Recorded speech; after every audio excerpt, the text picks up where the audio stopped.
डॉली शर्मा जी, मैं शुरुआत आप ही से करना चाहूंगा। आपने सुना बीजेपी का बयान और अभी समित पात्रा एक प्रेस कॉन्फ्रेंस कर रहे थे, वो भी आपने सुना। बीजेपी बार बार ये कह रही है, सत्ता पक्ष ये कह रहा है कि राहुल गांधी के पास क्या आधार है जो उन्होंने इतना गंभीर आरोप गृह मंत्री पर लगा दिया।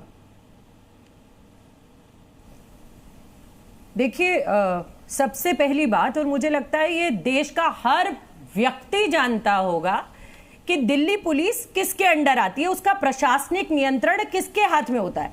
भारत सरकार का, मैं पढ़ के बता देती हूँ, इनके थोड़े से ज्ञान के पर्चे खोल देती हूँ। ये लोग बड़ी बड़े पदों पर रहकर जब झूठ बोलते हैं तो बड़ी शर्म आती है हम लोगों को कि ये लोग इतने बड़े बड़े पदों पर बैठे हैं और देश की जनता को झूठ परोस रहे हैं। भारत सरकार का मिनिस्ट्री ऑफ होम अफेयर्स, गृह मंत्रालय, दिल्ली पुलिस का नियंत्रण गृह मंत्रालय के माध्यम से होता है। ये सत्य है। और ये जो ज्ञान बांट रहे हैं ये वो पढ़ लें।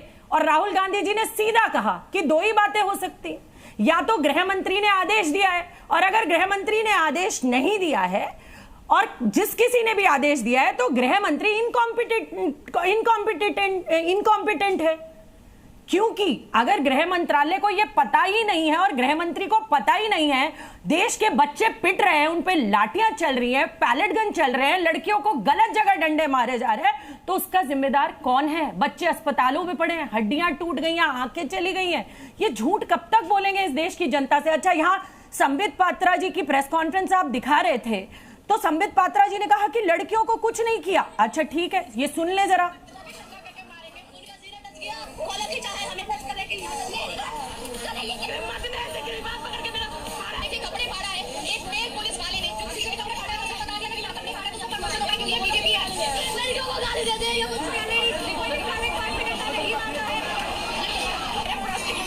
आप ये बताइए, जो बच्चियां रो रही हैं, या तो ये झूठी हैं जो सड़क पर पिट रही हैं, जिनके अलग अलग गलत जगह डंडे घुसाए जा रहे हैं, या तो वो बच्चियां झूठी हैं जो बोल रही हैं, जिनके कपड़े फाड़े जा रहे हैं, जिनको गलत जगह छुआ जा रहा है।